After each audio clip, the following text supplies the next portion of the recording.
what's one transportation thing that impressed you? What's one that leaves you shaking your head? Shaking my head like this? Like this? The off-ramp you have to take at 5 miles per hour because it's so short, and then it just dumps into a neighborhood. Answering 200 of your questions to celebrate 200,000 subscribers seemed like a good idea when I asked it, but now that I look at the stack, we're gonna be here a while. Question number 1 comes from Lee. I saw a video about a traffic experiment in Japan where drivers drove around an enclosed circular road at constant speed, but they ended up in traffic jams anyway.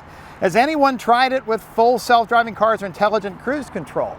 What you're talking about is a shockwave. So what happens as human drivers is we're quick to stop because we don't want to plow into the car in front of us. But then once the traffic starts moving again, we're a little slower to take off. And that kind of push-pull of an accordion is what causes traffic jams. And what I found with my car, my Toyota Prius, it's trying to emulate a human. And so the Toyota's quick to stop, but then it's slow to take off, just like I would be if I was driving, so my car blends in with the rest of the traffic. Theoretically, if all the cars were self-driving, they could be like robots, stop quickly and start quickly together, but so far that's not the case. Daniel asks, why do flashing yellow lights seem to be proliferating everywhere? They usually replace those old 5-light dog houses. Yeah, those are the ones that most of the time it acted like a normal red, yellow, green. But then what would happen is when it got busy, it could pop on a green or yellow arrow and give you a dedicated, cleared, protected turn. Those are going away in lieu of a flashing yellow arrow instead. Daniel worries that these reduce by 1 to 3 vehicles how many can make it through the left turn signal. When the cycle begins for the left turners, it's solid green, then it goes to solid yellow, and then a solid red before then becoming a flashing yellow. That's on purpose because what happens is somebody like me, I drive on autopilot, don't mean to, and so I'm starting to turn left, I'm in the line, everybody has the green arrow, it goes yellow arrow, but then it's still green. And I'm not thinking, so I just keep going and turning left in front of the oncoming traffic, and that could cause a collision. By resetting everyone through a red arrow, part of my brain goes, okay, we're in a different phase here, things are different. And then that causes me to pay attention more. And that's what the data backs up since 2009 when they've been playing with these flashing arrows. The Federal Highway Administration has noticed that they've been quite a bit safer. They also are more flexible too because a flashing yellow will let you make a left turn across oncoming traffic that has a green and a green arrow going that way. You couldn't do that with a green ball because that would mean the car straight would be charging across the people who have the arrow going this way. So that's one extra place that you could have a yield left. All right, Tevin writes, when do you think we'll reach peak car, if ever? Will cars continue to expand and adapt forever? Electric, hybrid, self-driving, flying? Will public transit eventually regain its spot as the preferred method of travel for Americans? Well, transit was only ever #1 with urban Americans. Back when the Model T came out around 1920, the country was divided 50-50 rural versus urban. And so a lot of people, as they moved to the city, brought their Model Ts with them. And suburbanization happened even before the war. It just really took off after the war. It's going to take a colossal global event to end the era of cars. I know hybrid car adoption is huge. My mom now has a hybrid. I now have a hybrid. Some friends and relatives of mine have bought Toyota Sienna minivans because they're hybrids. So I think those are the baby steps of transitioning toward electric cars in the masses anyway. But I think electric cars are going to be cheaper to operate in the long run, which will actually lean away from transit because more people are going to be able to afford more reliable cars that last longer, require less to fuel and to maintain. Now, in my opinion, the lack of transit in America is not because we have a love affair with the car, it's because of land use. It's a land use problem. Every neat little downtown existed before 1920. You want to go to a place that's truly walkable, that was built since 1920, try to find one. Now, there's a few, they call them new urbanism developments, but these tend to be little Disneylands that get built. They're HOAs. It's often one property developer that owns the whole thing. It's not a true, vibrant downtown that lends itself to transit. Once we start to legalize allowing organic downtowns to start developing again, especially near rail stations, then that's something engineers can help solve. They're really good at being able to connect dense areas together with transit, but try to come to the transportation industry and say, hey, build us a transit system, but do it with old school land use here where everything's spread out. Yeah, forget it. That's why we keep driving. Santi writes, I'm pleased that the Oregon legislature figured out a way to fund the Oregon Department of Transportation. That being said, I'm a little nervous of how they plan to implement the pay-by-mile system for electric vehicles. In Oregon, they call that Origo. Do you think it'll provide more funding than the current system for taxing plug-in hybrids and EVs? Which the current system he mentions, that's they get lazy and they just say, oh, you're driving an electric vehicle, we'll just charge you a bigger registration fee to offset the gas tax that you're not paying. Or do you think it'll decrease the value proposition of these vehicles by taxing them more? Electric vehicles are going to be so much cheaper to own and operate in the long run than gasoline cars that they could put a penalty on them, and I think people will still eventually switch to them. It's a matter of the battery price coming down, but it will. The gas tax worked great for 100 years because we all purchased gas, and the more we drive, the more gas we use and the more tax we pay. But the problem is we're using less gas now because cars got more efficient, we're driving hybrids. But the big thing here in California is they're closing a refinery down there because the private sector looked at it and they said, hey, based on our data, Californians are going to continue to buy electric cars, and so we're not going to have justification to operate this refinery anymore. So it's actually going away. So you can kind of see where we're headed. The problem is, how do you tie a tax to an electric vehicle people can charge at home? You can't tax the electricity. Somebody would just put a solar panel up in their backyard, and in principle, you just put this GPS in people's car, keep track of their mileage, and tax them at the end of the year. But, you know, who wants the state putting a GPS in your car to track your mileage? They could do odometer, but you could say, well, half the year I was driving out of state. So there's no clean, easy solution for it, not yet. All right, Eric writes, congrats on 200,000. What do you think will happen when the HOV carpool lane usage, now that California clean air vehicle decals are no longer valid or being renewed? There will never be enough enforcement in place to deter people from using those lanes without the proper number of passengers. So will people just stop voluntarily using those lanes? Those lanes do get slow during commute hours now. Will that change? So the story on this is back in 1999 when hybrid vehicles first came out, California started a program where you could put a sticker from the state on your bumper, use the carpool lane for free as a little perk for buying a hybrid and for promoting clean air and fuel economy. The idea is there's always a little bit of extra capacity in the carpool lanes that doesn't get used, and so why not give it away as a perk to people with hybrids? The problem they ran into is that too many people bought hybrids, and so eventually those lanes started to bog down. And so working with federal legislation that enabled them to do this, because interstate highways get some federal aid money, so the feds have a say in how states operate their interstates. There was a law that said, okay, we're going to sunset, I think it was by 2019, that all the hybrids and plug-in hybrids no longer qualified for those stickers. And then the law sunsetted on September 30th, 2025, even the electric cars from being able to get those decals. So as of now, those decals don't work anymore in California. That's a federal thing, not a state thing. But at its core is something called HOV lane degradation. The idea is if you have too many people use the carpool lane, it starts to bog down and then there's no benefit to the lane anymore. And so once a year, California has to give Federal Highway Administration a report on how the carpool lanes are doing and to justify their continued existence. So traditionally, the federal government had allowed clean vehicles in those lanes as long as you maintain 45 miles per hour.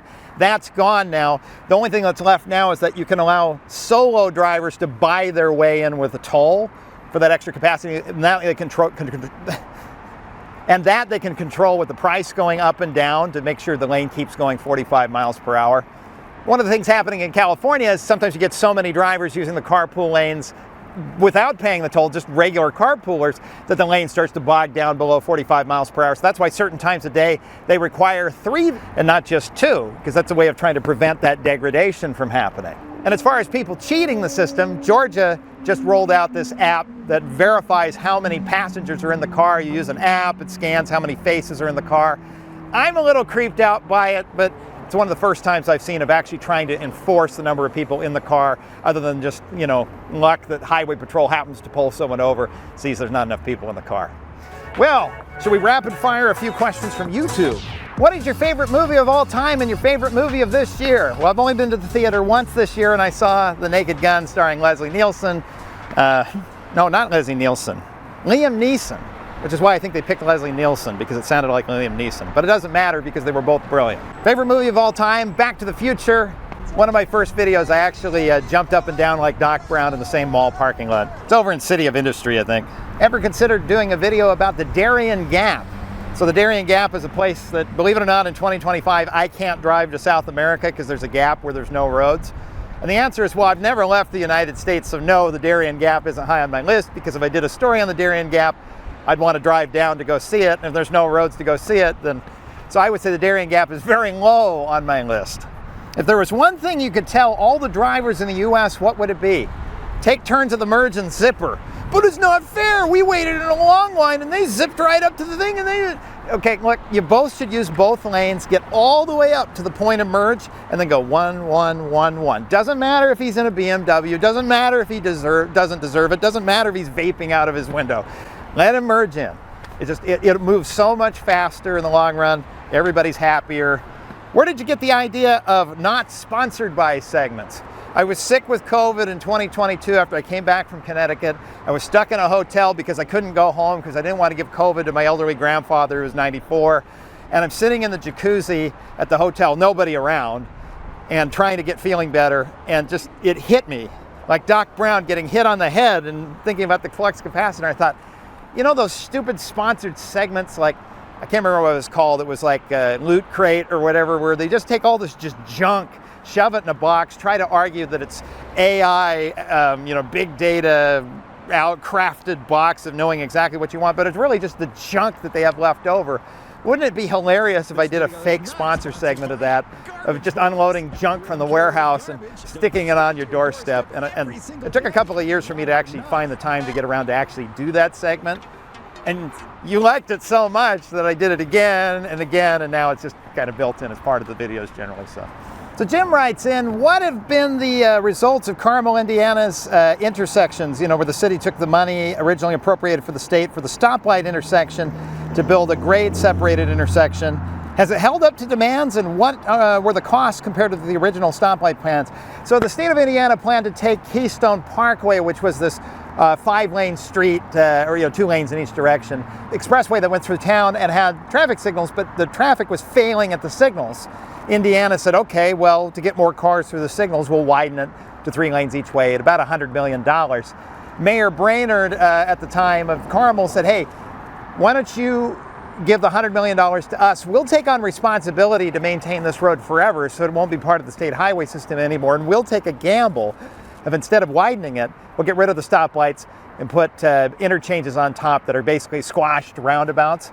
And it works fine. It's actually turned out really well. Keystone Parkway moves, if you look at Indiana's data portal, about 50 to 75,000 vehicles a day. And every time I saw it, it was flowing just fine because you never had a signal backing the traffic up. Down a little ways, Indiana Highway 37 at Greenfield, which is where I filmed, trying to show what Keystone used to be like. It only moves about 35,000 cars a day, and it's failing badly, but the state of Indiana are converting it slowly to take the signals out, put overpasses in those squashed roundabouts, which shows sometimes it's not a capacity problem of between the lights needing to widen the road. It's a matter of the light itself. That's what holds the traffic up. So if you can put a bridge in, you can make those 2 lanes do a lot of work before you have to add a 3rd one. JM Coolsy writes, what do you think about the NHIP, North Houston Highway Improvement Project? I heard that some parts of the project would expand up to 20 lanes wide. I'm ashamed to say I hadn't been following the project, and I was surprised when the B1M, which is another YouTube channel, did a feature on it recently, and I learned about it for the first time. I feel a bit vindicated not knowing about it, in part because the environmental impact statement studying this project started in the year 2003. It took all the way up till 2021 to get through the entire process where Texas could start funding and constructing this thing. So it's not that they haven't put a lot of thought into it. But I think everybody, including the B1M, focused on the wrong part of it. They're focused on it being 20 lanes wide.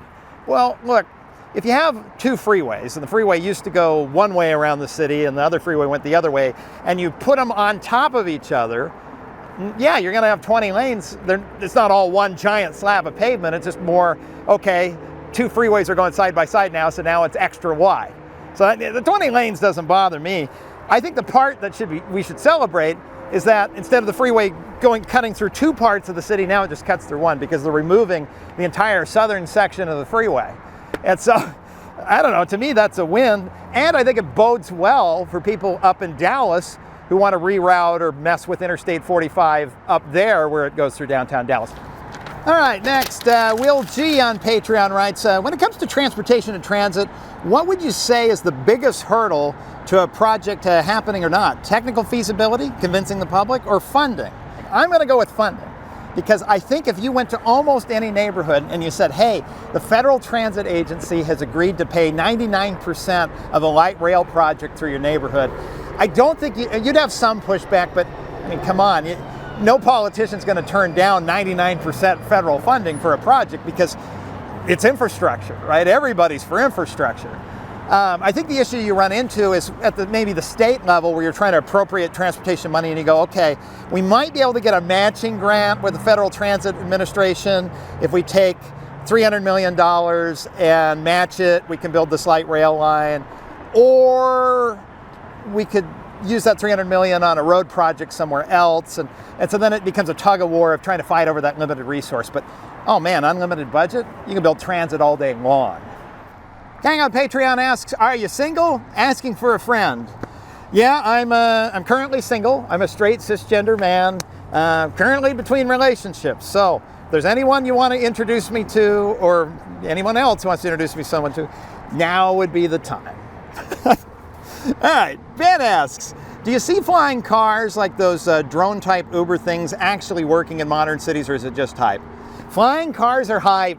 We already have them. They're called helicopters. If you take everything into account you need to do to be able to fly safely, it's a Cessna 172 or it's a Bell helicopter, which is out of the price of most people, which is why we don't have flying cars. And you say, oh, what about those quadcopter things? Somebody has flown a drone. Do you know what happens when your motor quits? Psh, the drone just falls out of the sky like a rock.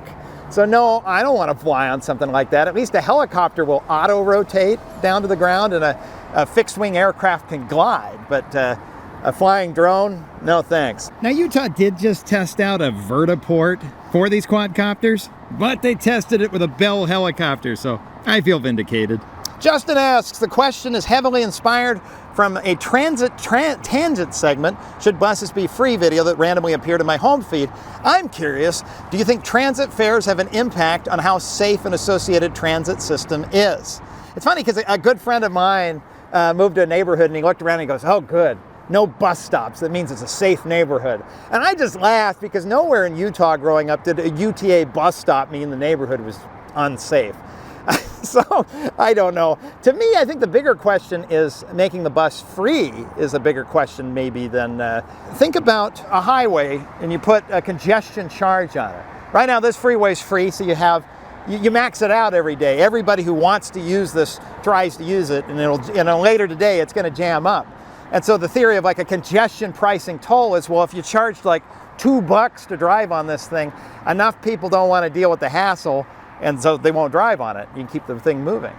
So why do we do that to buses? We want people to take buses, but we charge $2 to ride on them. So we price, and it's not about the $2. It's about like the stress of like, oh, do I have the right card?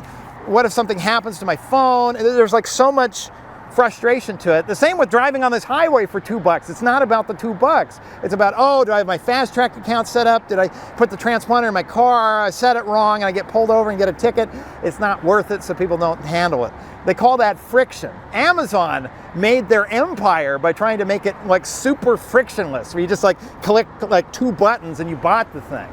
And so when you introduce tolling to a highway, you introduce friction and you reduce demand. When you introduce a $2 bus charge to be able to ride the bus, people don't ride the bus, especially short trips. So that's kind of my argument. Take away the bus charge, you get a lot more riderships on it. And more people riding the bus, I'd argue that makes the bus safer. What state do you think has the best roads? Nevada. I don't know if it's the dry climate. I don't know if it's the budget they put into it, but all the major state roads are like driving on glass. They're fantastic. Have you watched the movie Twilight? No, but years ago I was at a religious university working with other students when the New Moon trailer dropped, and a colleague blurted it out, "Ugh, I've seen better acting in adult films." Not that I know anything about that. We all laughed. It was pretty funny. Favorite other YouTuber in the traffic highway engineering space? I usually go way off topic when I'm watching YouTube and watch stuff totally unrelated to my field. I can get in and out quickly without too much hassle. Oh, great. Castle. But Traffic Light Doctor, he's had some fun things to watch. Would you have a cat as a pet? Well, I absolutely would if I had a more stable, pet-friendly environment to live in, but I've moved a lot lately. So I am an uncle to 2 cats, I suppose. One, my sister's cat passed away. I got a new cat for her that she helped pick out over a video call, and we drove together from Kanab, Utah, the Best Friends Animal Sanctuary, which is the size of Disney World. If you ever want to adopt a cat, they're one of the biggest no-kill shelters in the country. And this buddy and I drove across the country all the way to Arkansas, where she lived, and he went from being a fun, playful cat to now a fun, lazy cat. And then my brother's ex-wife's cat lives at my parents' house, and she and I are buddies. If I had, like I say, if I ever got an apartment that was pet-friendly, she'd come and be my cat. So that's it for this site. We'll move on to the next one. Up next. Denver is like Atlanta without the mobs of people.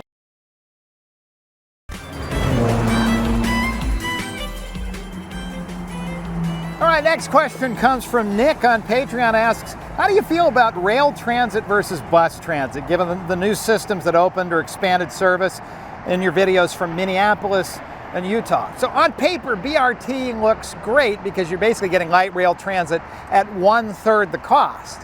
So why wouldn't you do it? And why was it when I was done filming at the end of the day in Minnesota that I was excited to get on the Blue Line train and take the train back to my hotel? I think it's because there's a psychology problem with bus rapid transit, because buses have been so unreliable in the United States that even a reliable bus makes people a little bit uneasy. I think also too, the Federal Highway Administration, to get that match money to help build the system, has a rule that says only 51% of the BRT route has to be on its own route. So that means 49% of the time the bus can wander around in regular traffic. It's on a set route, right? But it's in mixed traffic with other cars. And so that gives us like cultural collective PTSD of like, oh no, the bus isn't a train anymore, because when's the last time you saw a train just amble into mixed traffic? A train always has its own track and its own space. You know exactly where it's going to go. It's an elevator that goes side to side. I mean, we have no problem at the airport taking a train from one terminal to the other. We get a little more stressed out if all of a sudden the airport says you have to take a bus from one terminal to the other, even though it'd be the same cost, right? So, you know, nobody complains about the Sky Mover at the airport, but they complain about the rental car shuttle that you have to take, and the bus you have to take out to the rental car place. Uncivilized Cat on Patreon. Hey, I'm curious, out of all the states you've driven in, who do you believe does the best job maintaining their vehicle infrastructure? And also, who do you think does the worst? Also, did you get your drone back? So, do you mean highway infrastructure, transportation infrastructure, or vehicle infrastructure? Because if that's the case, I think the Rust Belt sort of wins for most poorly maintained vehicles, just because how on earth do you maintain... There's a YouTube channel of a junkyard outside of Chicago, and they're crushing cars all the time that I think look perfectly fine, but apparently Chicago, the salt just eats the cars away and destroys them. Cars that out here would still be on the road another 100,000 miles because you don't have a rust problem out west. Now, when it comes to infrastructure, well, Chicago also is pretty low on the list. So what's the deal with a toll road having potholes in it? And I think it's the same thing. It's the Rust Belt, right? And so even with toll revenue, it's probably really hard for them to be able to maintain that infrastructure versus you come out to, you know, Arizona and the weather's hot all the time, and so then it's just fine. As for did I get my drone back? No.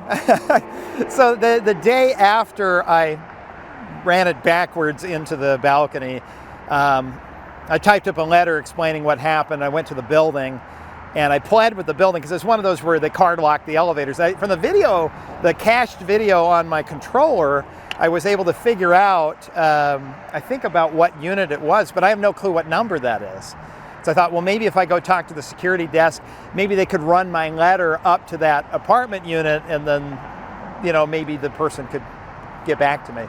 While I would say the staff were professional and courteous, they had no interest in wanting to help me out whatsoever. Their number one goal are the very wealthy customers who live there, not some dweeb from California trying to get his $300 drone back. So, in all your travels, what's one transportation thing that impressed you? What's one that leaves you shaking your head? Shaking my head like this? Like this? The off-ramp you have to take at 5 miles per hour because it's so short, and then it just dumps into a neighborhood. You don't think that makes me shake my head? I'm a little forgiving though, because this is the first freeway in Southern California, the Pasadena freeway, the Arroyo Seco. And so at the time it was Model Ts, they weren't planning cars to be going so fast, carrying this level of traffic. And so they just thought, oh, well, you know, you build a tunnel for the cars to go through, and you, I don't know, a big arched bridge there, because they didn't know what overpasses were.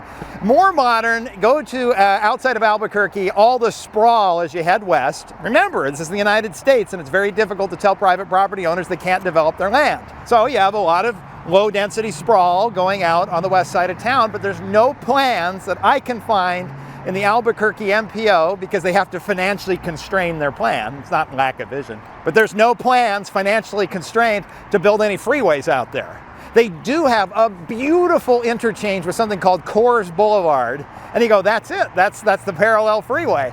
And you go on these big high-speed ramps and it just dumps you at a stoplight. Coors Boulevard makes me scratch my head. Why build such a fancy interchange if it's just to a regular street? But Denver Airport impresses me though. I flew into it when it was new back in 1999, the big tent and everything. And just this last summer, flying back and forth, I left my car in Oklahoma because I was filming all those stories through the South, and I had to come to the Institute of Transportation Engineers conference here in Long Beach. So I flew Tulsa to Denver to Long Beach, and it said gates B49 to 99, and I just thought that was them being over the top, like, oh yeah, all the B gates are this way. And I thought, well, that's clever, because then people don't have to think. They just know, oh, my gate is bigger than 49, I got to walk that direction. No, there are literally 99 B gates. Joel P. Cool with a very long question here for Patreon says, congrats and thanks for doing this. 2 choices. I'll let you ask both. Let's do it. Number 1, what are your thoughts on Chicago's infrastructure? It's all rusted away. Both the inner city and suburban traffic is very bad, and many arterials have no room for proper improvements. Would you consider making a video about canceled freeways or history of Chicagoland highways? Yeah, potentially. I mean, it's not on my radar for 26, but I wouldn't rule it out. Perhaps the Ileana or the Hypotenuse. Oh, really? That's a cool name for a freeway. By the way, I checked out CMAP, who do the 30-year, the federal government requires a 30-year regional transportation plan of how equitably you're going to spend the money in all the parts. You know, when you pay a federal gas tax, you get that money back. They want to make sure you spend the money fairly across the whole city, and that you have a plan looking 30 years out. So that's where you'd see if Chicago's planning to build any new freeways would be on that 30-year plan. And in the CMAP plan, they're planning $500 billion, I think that might, and I think that's over 30 years, to maintain and operate roads and transit, but only $10 billion for expansion, which for a metro area that size, that's very small. The only highway projects I see in the future are the Western Access Freeway by O'Hare. That one's already getting built, and an interchange between, I guess, 294 and 57, and that's it for the next 32 years.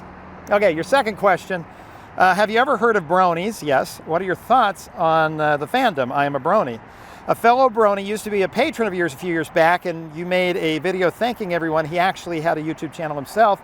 I ended up messaging him, and I saw his name in your video, and now we're friends. And I go to Brony conventions and hang out with him and other friends. Well, that's cool. So I don't watch, like, I watch The Simpsons, I watch 30 Rock, I watch, my goal is like real, comedy with realism, present day, you know. Back to the Future is probably about as out there as I get as far as sci-fi. I've never seen Lord of the Rings other than clips. Apparently rings are very valuable, and it makes people go crazy and start talking like this, and my ring, I lost my ring. And so it's just not my thing. So obviously My Little Brony is not the thing I would be into. However, I technically have been to BabsCon, the Bay Area Brony Convention. So going back in time like almost a decade, 2 good friends of mine, they were putting together the Utah Brony Convention, which was quite small. As ambassadors of the convention, they went to BabsCon, the Bay Area Brony Convention that was, I think, the biggest in the world. And coincidentally, I had won $300 in a little contest of who could give the best engineering presentation for this little club. And which it was kind of funny because I was up against other graduate students and things who had done genuine research. And if it was a research competition, they deserved to win all day, every day. But it was a presentation competition, and all mine was is I looked up a bunch of different news articles about the history of the gas tax and the future of transportation funding, and I just made a PowerPoint out of it. And so I won because I tend to be the type where I have a PowerPoint slide about every 20 seconds, and it's like no text, it's just images. You just go boom, boom, boom, and so it's like a TV show where a researcher, you worked really hard on this research, so half your presentation are 2 slides of a chart that almost nobody in the audience understands, but they respect you for it. It's a presentation competition, I won. So I had my $300. They talked me into flying with them to San Francisco to stay at the Burlingame at the Hyatt Regency for the Bay Area Bronies BabsCon. And the very first thing I did that first day is I distracted them from the convention and took them to do my engineering ghoul tour of San Francisco, of all the disasters that have happened. So you have, of course, the Oakland where the freeway collapsed. I showed them where that was. I showed where the section of the freeway collapsed on the, where it would have been on the Bay Bridge. That's been rebuilt since. Where the Embarcadero was falling apart. Nobody was killed on that one, but it led to a freeway removal and different places of the city. And then, of course, the icing on the cake, San Bruno, where an entire neighborhood blew up because of a gas leak explosion. And to this day, you can still see places where they're still rebuilding some of the houses. It's kind of creepy because you have older 1970s, 80s houses right next to a brand new house, and that tells you something, and that something is pretty dark. So that's what I talked them into doing instead of BabsCon. So, but I've been in the same hotel as a Brony convention. So in a way, you could say, a small, small way, I have been a Brony. Next question comes from Tanner. Have you considered coming up to Canada, yes, to make some winter-related content? No. Oh, no, it's cold. For example, our snow clearing operations, what goes into closing a highway due to weather? How much abuse the pavement takes from going negative 30C to 30C? That is a pretty wide span there. That would be interesting. I think I would baby step my way into a Canadian video first and do something in Vancouver. I can handle that. And then from there, once I've gotten into getting more confident of being an international traveler, which again, I have not yet done. I have a passport, I just haven't used it. What is your preferred method of traveling? Car. Why on earth would I fly on an airplane when I have to worry about schedules and missing the flight? And do you plan on collaborating with anyone else in the YouTube space? Yeah, maybe. Like Not Just Bikes or Alan Fisher, or Keep It All Solo. I'm up for collaborating. Well, it's a lot easier to do stuff on my own. You know, I collaborated with Grady Hillhouse, and that was fun. But I kind of feel like, so Alan Fisher, I don't know who he is. I haven't watched any of his videos, because somehow the community around here has kind of turned Not Just Bikes and me into sort of a, I mean, I'm not on his radar at all. And you hold out a big orange flag, which makes it easier for drivers to see you. This is absolutely ridiculous. But this was the site of the very first Hawk Beacon. Over-engineered nonsense. These monstrosities typically cost over $100,000. Escalators, sky bridges. Some Americans will flippantly say that what we really need is pedestrian bridges. Him inviting me to collab with him would be like Conan O'Brien inviting Jay Leno onto the show. I'm Leno. I don't drink and I like cars. And, I got nothing against Conan. Conan's a great guy, Not Just Bikes. I have no problem with him. He's a good guy. I don't know what he doesn't like about me. Next question. Have you thought about a collab? With other road YouTubers like Mileage Mike, Freeway Jim, Control City Freak, etc. Sure. I mean, I'm probably not going to go to an enormous effort to go out of my way to reach out to them, but they reach out to me. Let's talk, Will there be more videos about the MUTCD, which is the roadside manual that makes all the road signs look the same? The answer is yes. Manual 11 came out almost a year ago now, and I have been in the background quietly working because I don't want to just show you the signs. I actually would like to talk to some of the people who were on the committees to pick those signs. I got one guy willing to talk, Haven't interviewed him yet. He was involved with the committee about all the new bike signs. Instead of bicycle signs being spread all over the manual, the bike signs have their own chapter now. When it comes to road signs, do you like Highway Gothic or Clearview? Those are the two authorized fonts you can put on a road sign. And obviously the old one, Highway Gothic, because you're allowed to put it on all the road signs. Clearview is one that's only allowed on the big green freeway signs. And that's it, because the research came back and showed if you put it on a stop sign, people don't recognize it as well. And so my argument is, if it's only superior on one type of sign, but it's inferior on the rest, why are we mixing and matching fonts? Keep it all Highway Gothic and call it a day. What's your favorite airline? Delta, because they have a TV in the seat back thing and a place to plug in my phone, and everybody else is like, just watch your phone. So I have a dead phone by the time I get there versus being able to just watch the Delta thing. Plus they have live TV on the Delta one, which is also pretty cool. All right, next big question from Patreon comes from Matthew. Says, I have visions of you in Swindon, I assume that's the UK, on a live stream next to the Magic Roundabout, talking to bemused local residents about it. On the unlikely event that ever happens, as a former resident, I would certainly join you to hold the camera and assist in any way I can. That's very kind of you to offer. I have a feeling that the Arc de Triomphe roundabout would probably get more views and a much better vacation, however. Not necessarily. So one of the best performing videos I ever had was a tunnel in Wyoming that caught on fire, or a town in northern central California that they painted the lines wrong. So it's not necessarily a guarantee that going after like the Eiffel Tower, the Arc de Triomphe, or the German Autobahn, that's where the interest is. It kind of seems like finding the more medium stories or even small stories nobody else is covering. That could be interesting. Now, the Magic Roundabout's probably medium. I think a lot of people have heard about it. I'll put a picture on screen here of it.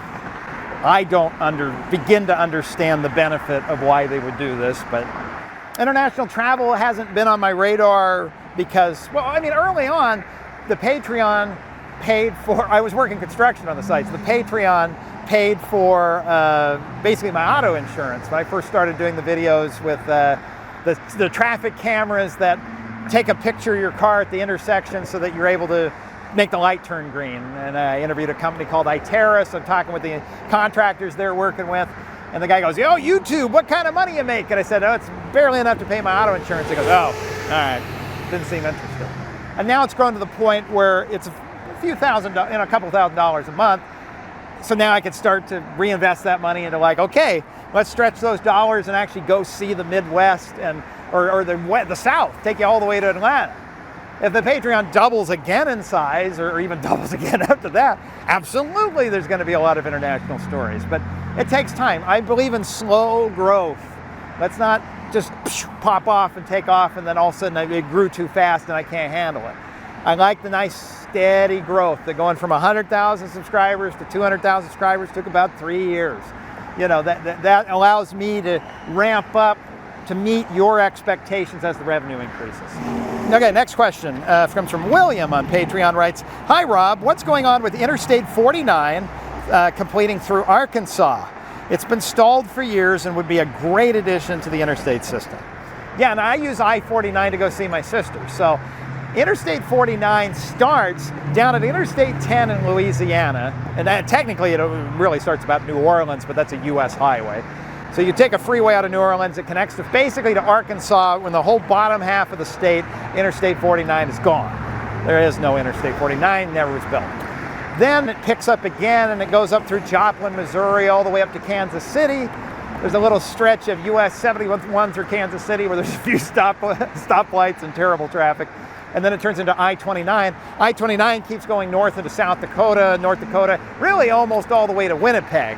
I mean, I-29 stops at the border, but you can have a really nice freeway basically from Winnipeg to New Orleans, missing that section in the middle of southern Arkansas. So looking on their website, what they have going on right now is that I guess they started the environmental impact on that like in 1997. So this is something Arkansas has wanted to do for a long time, but freeways cost a lot of money. The original interstate program had kind of ended, so there wasn't a lot of federal aid to build it. And when states are left trying to build freeways themselves, they have a hard time. Go all the way back to the 1800s and look up the National Road, which Andrew Jackson killed. even back then, they realized states have a hard time building dirt roads. Just getting that initial super highway built is difficult to pay for locally. Once it's built, usually they can do a pretty good job maintaining it locally, but you just need some help up front. In Arkansas, I didn't get that help, so a lot of it still hasn't been built. Look at the project kind of died out in 2002 because they were playing with tolling it to build it, and that was a no-go. So they brought the environmental impact statement back to life to study it. A NEPA re-evaluation. It's now at 30% design, and they're working on a section that'll go from I-40 through Fort Smith, so it's not very long, but it does cross a big river. It's a good start. But I think I-49 may still be 10, 20 plus years out before it's done. Next question from Alice, who writes from Patreon, other than available space, I guess, what determines whether an interchange has entrances and exits on both sides versus on one side? An example would be Richmond Road on I-271 in Cleveland. Thanks so much, keep up the work. Well, thanks, Alice, and it really comes down to space, right? So if you look at that interchange right next to Richmond Road there at 271, there's a lot of traffic weaving around trying to get a jockey to the right place to get onto the 271 ramps to get to where they need to go. So you already have some chaos that you're trying to keep control of, and the last thing you want is a street coming on with an on-ramp and dumping traffic right into that mess. And vice versa on the other side, everybody's coming off 271 and trying to merge on, and then right there is immediately a street where everybody's crossing over. Engineers call this a weaving section. You can fix it. They do it here in California sometimes where you have one street cross over the other, but that probably adds $25 million on each side. It's an enormous amount of money. And if the street's not that important, then it's easier to say, don't put an interchange in at Richmond Street there, Richmond Road. Or in this case, they said, well, we'll put half an interchange in. So the ramps that point away from the interchange, we'll put those two in. And the two that point toward the interchange, they just don't go in at all. So, and you'll find most of the time there's something that stops it. A railroad track, a river, a bluff, something that prevents those ramps from going in. Gabriel asks, will you make a video on the New Jersey Turnpike? Really well-designed highway. Perhaps the Pulaski Skyway could also be a video. My favorite road of all time. Congrats on 200,000. Thanks, Gabriel. Well, the Pulaski Skyway, I looked it up. Is that the famous 1 and 9 that you hear about on traffic reports? US 1, US 9. The Pulaski Skyway on Google Maps says 1 and 9. I want to know, is that the famous 1 and 9? But even cooler about the Pulaski Skyway is I've watched the show Venture Brothers. The monarch, who's the villain slash one of the protagonists, moves into his dad's former mansion in New Jersey in a bad neighborhood next to an iconic bridge that I think is the Pulaski Skyway. You can tell me if I'm right, but now if I make it to New Jersey, and some point I will, I can't start there. I have to start with the Jersey jug handles. I gotta know. Why? Why do they do left turns like that? Jules writes, what's your favorite pieces of roadway you've driven that no longer exist? Have any of them not been replaced? One that comes to mind that's not famous at all is in Harriman, Utah. My grandmother moved way out to the country when she left California in 1991. She wanted to be close to her grandkids, which was very nice. There was a place where there was a very bad vertical drop in the country road that if you kind of hit it just right, it would give you some butterflies, especially as a kid. When the neighborhood grew up, they took the road and curved it horizontally around. So I missed that. It was a lot of fun to have this little butterfly. Woo! What are your opinions on cyclists? What, like I'm for them or against them? I'm for them. I'm a big believer in the third type of road. So we should have a slow speed, medium speed, and high speed infrastructure on pretty much everywhere we go. So hit up the driver, say, hey, help us pay for this third thing, and it makes the road better for you to drive on. And everybody wins. I'd love for you to do a video on capping freeways versus converting boulevards. Oh man, I should have moved my filming location to over there, the 101. Denver capped I-70 and built a park on top of it. It was fantastic. I was working with Colorado DOT to go film it, and something came up, the weather or scheduling conflict or something, and so we postponed it, and then 2 years have gone by and just never got back to it. So Some point I make it out to Denver, do a story on the I-70 cap. The one I'm talking about over here is over the 101 freeway near Union Station, but it's perfect. The whole freeway's in a trench. I think you could build a big bridge on top of that, make a park out of it. The biggest challenge why we don't cap freeways more often, it just comes down to money, because you're building an overpass, and so you're having to spend hundreds of millions of dollars. Will you do a City Skylines 2 stream? Probably not. I tried to play City Skylines, and the problem with a lot of these games is they lock you in a little tiny box. And that's fine if you want to build a downtown with skyscrapers. I played SimCity 4 where I could make the region as big as I wanted. I think it was 30 miles by 30 miles. It was kind of based off the Bay Area, but I wasn't trying to copy the Bay Area. I started it toward the tail end of the George W. Bush administration and played it until just a couple of years ago at Windows 11 and stopped working. And I was getting busy with work anyway, so I stopped playing. Cutting new freeways through neighborhoods, doing all kinds of fun stuff like that. But City Skylines doesn't let me do that, and I'm trapped in a little tiny box. I just never had interest in it. What's the absolute best food you had while living in Portland? May it rest in peace, Calamity Jane's. The kind of place where you could get a giant hamburger with peanut butter and jelly on it, or pepperoni and cheese, chocolate and marshmallow sauce. Like, it was great. So may it rest in peace, the best little hamburger shop in Portland. On the other hand, Burgerville, which is supposed to be the in and out of Portland because they use like organic ingredients and but a hamburger was like Five Guys bad in terms of how expensive it is. So no more Burgerville for me. What high school did you go to back in the day? Cypress High School, founded 1918, far west of Salt Lake City, right up against the mountain. We had a block letter on the mountain for our high school. It's now on its fourth building. One burned down, one sunk, one closed. And we were the Pirates because we were named after Cypress the island, not the boring tree. Side note, when they opened their fourth campus, it's now kind of in the suburbs of the town I grew up in rather than in the old downtown grid. And I never really had a traffic problem in the downtown grid because everybody could approach the high school from different directions. But now that it's out in the suburbs, the first week they opened, my dad said it added 40 minutes to his commute just because of all the traffic trying to get in and out of the high school. It was awful. Most Americans have cup holders and we're heavily distracted. All right, on Patreon, Joseph asks, what do you see road congestion being like in 10 years? And what are cities you're visiting doing to address the oncoming traffic wave of the future? Well, I think a lot of it is trying to make assumptions about what traffic congestion is going to be like, how much more motor vehicle growth is going to be. So Federal Highway Administration, their numbers here predict 0.5%, 0.6% growth each year.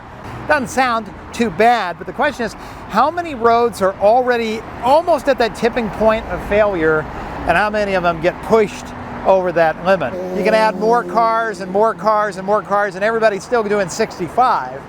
But as soon as you just get one car too many, one person hitting the brake, suddenly you hit that jam density, everything breaks down, and then the traffic all comes to a stop. And the federal highway assumptions assume kind of a national trend, and they make all kinds of assumptions I'm not sure are going to happen, like consistent 1.7% GDP growth. Well, it may be way more than that. It may be far less than that. You know, recession always seems to make traffic drop off. Well, we've been due for a recession since 2009, so that could happen at any time. They assume gas prices are going to keep going down. The loud motorcycle. As I was saying, they assume gas prices are going to slightly go down each year. And I don't think that's going to be the case here. And the other is when you're planning for traffic, there's a saying in news that all news is local. All traffic is local. You can't make national assumptions and apply it to your local planning. What happens in LA, like if the entertainment industry collapses, traffic's going to be a lot lighter, but if, you know, the oil industry takes off in some of those towns in Texas, their traffic may explode. One thing California is doing that I try to wrap my head around is VMT, is vehicle miles traveled, the amount of miles multiplied by everybody who drives them. And a lot of the environmentalists want to cap that, and they kind of have in law and said, okay, anytime you do something that causes the number of VMT miles to go up, you can't do that. So the problem is, okay, that's fine here in Los Angeles where they've already built all their freeways, but what if you're Fresno and you have a 2-lane freeway that really needs to be 3? And widening it to 3 is not going to make or break climate change. It's just part of what, I don't know, Los Angeles did decades ago. And so telling Fresno that they can't widen their freeway because that'll raise VMT from your comfy seat here in LA where you already have all the freeways you need, I'd argue that we should take a lane of the freeway away and give it to Fresno. Minecraft Chest 1 on Patreon asks, do you have any thoughts on how public transportation could work in a rural area like Limestone County, Alabama? The truth is, it can't. So in order for transit to work, you have to have a lot of people here and move them to a place where a lot of them want to get dropped off. And rural areas by nature are so spread out, you never build up enough mass to even be able to afford to pay for the bus and the employee and operate it. How many of us would fly in an airplane if instead of 200 of us getting on in Denver and then getting off in Dallas, you got on the plane, but there's like 12 of you that got on in Denver, and then you flew to Colorado Springs, and then 12 more people got on, and four people got off, and then you flew to Pueblo, and some people got on, and some people got off, and they flew to Santa Fe, and then you flew to Albuquerque, and then you flew to Moriarty, and then you flew to Amarillo, and you know, eventually you wouldn't fly. It wouldn't be worth it. It'd be faster to drive. It works because a bunch of people get on in Denver, and a bunch of people get off at Dallas. Transit needs to work the same way, and that's why it struggles in the suburbs, and that's why it just can't work in rural areas. Now, one of the things that could help you out in Alabama, a shuttle like this one, I saw one of these at a conference I attended recently. Not this shuttle particularly, because I don't want to throw shade on the particular company I saw, but all of them kind of have the same problem. They bring the shuttle out to the convention, brag about how it's ready to go, that you can just deploy almost ready. We're like months away from being able to deploy this to just drive itself all around town and pick passengers up and drop them off, which would be great because it could be like a little Uber that drives itself and it solves your transit problem in Limestone County. The problem is at the conference, they're not letting us take it for a ride even around the conference, like on one city block. And that makes me question, and I have no data to back this up, just my opinion, is that shuttle really as good as they claim it is, that it can't even give a bunch of transportation people a ride around the block? Will on Patreon asks, in your drives across the country, have you noticed EV charging stations becoming more numerous? Yes, and a buddy of mine just moved to Huntsville actually from Orange County, and they had no problem driving the Model 3 Tesla out there. Plenty of places to charge, especially if you stay on, I-40. Ever thought about renting or borrowing a non-Tesla EV? Yes, for a road trip just to see what it's like. So here's the challenge of a story like that. I absolutely could do that story, but a lot of other people have as well, car YouTubers and things. And so a lot of it is trying to figure out what's the unique angle to the story I can go chase and find out. Who can I interview? Who can I talk to? What can I do where I'm not just replicating somebody else's work? James writes, your favorite state highway shield, or maybe the top 3. Okay, so I like 20 of them, and I really hate like 10 of them. So it looks like too many states are just trying to shove their highway number onto the outline of their state, which is fine for Arkansas.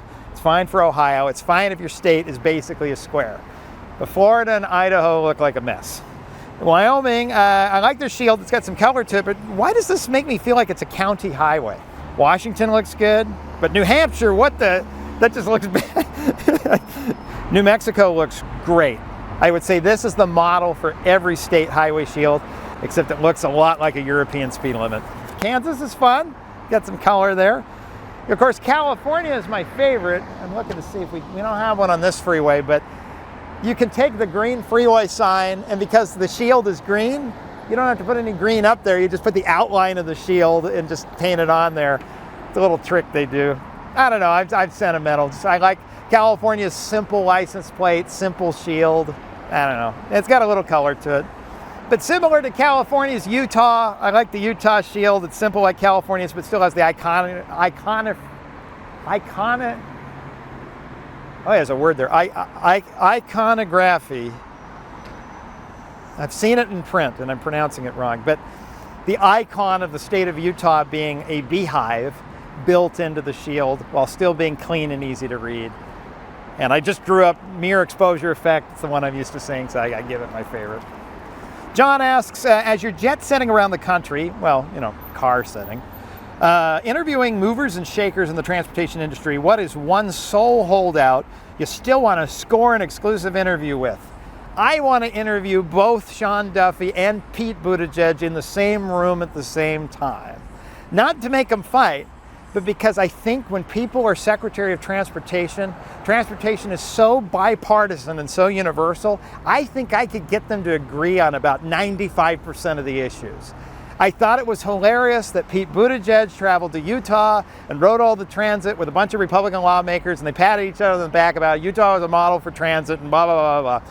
And then Sean Duffy comes in with the new administration, and he travels to Utah, and he visits with all the Republican and Democratic legislatures, and they pat each other on the back how Utah is a model for transportation. As I'm saying is, I think, other than some of these ridiculous press releases that the current Duffy administration puts out that are a little over the top in their loaded political language, but other than that, I actually think both Buttigieg and Duffy have both done a good job at taking the job seriously. And so that's why it'd be fun to interview them both. But because of the world we live in right now, that'll never happen. I don't think the two will ever set foot in a room together, period, let alone sit down for me. As far as, John continues, what's the ultimate topic you still want to cover, high-speed rail, now that you're up to 400 episodes, high-speed rail? And is there a topic you want to circle back to? So, high-speed rail. But again, the story's about the who more than it is the what. I can go stand in front of the Fresno Viaduct and geek out about how cool it is, but that's not yet a story. That's just me geeking out about the viaduct. To really dig into high-speed rail and figure out why it's so expensive and how much of it is that they don't know what they're doing and they're wasting the money, and how much of it is it's just an enormously expensive project to build, but we'll be glad we did on the back end. All of that is complicated, and it needs the right sources of people who are knowledgeable and objective. And the problem is I can find people who are knowledgeable, but they're not going to be objective. They're very knowledgeable about why they're for it or against it. I can probably find some objective people, but they're just as clueless as to me about the details of why this is the case. And if I do find a knowledgeable and objective person, they're not want to go anywhere near a camera because of how hot of a topic it is. Have you ever thought about visiting Cincinnati? Yes, but I would get distracted looking at the WKRP Cincinnati fountain and probably making radio jokes the entire time. Will highway speed limits ever be raised, and will America ever get an Autobahn? No, we'll never get an Autobahn. Will some speed limits go up? Potentially. Part of it is we've already done a good job of raising the speed limits. They were 55 under Nixon, 65. Now a lot of them are up to 75 or even 80 or 85. The problem is most of these have a design speed probably of about 70, and so you can't go a whole lot faster than the design speed without completely tearing the freeway down and rebuilding it, which we're not going to do because it would be enormously expensive, which is the same reason we're not going to have an Autobahn, because to have an Autobahn, we have to build a new freeway from the ground up that's designed for 100 miles an hour, and we're not going to do that. Plus, Americans have cup holders, and we're heavily distracted, and we're much more interested in a lane on the freeway that lets us look at Netflix than we are going 120 miles an hour. What's your dream car, and why is it a Porsche? You're asking for it. Speaking of German, Volkswagens, Audis, BMWs are nice cars when they're new, but then they need to be repaired. In most cars, you fix them.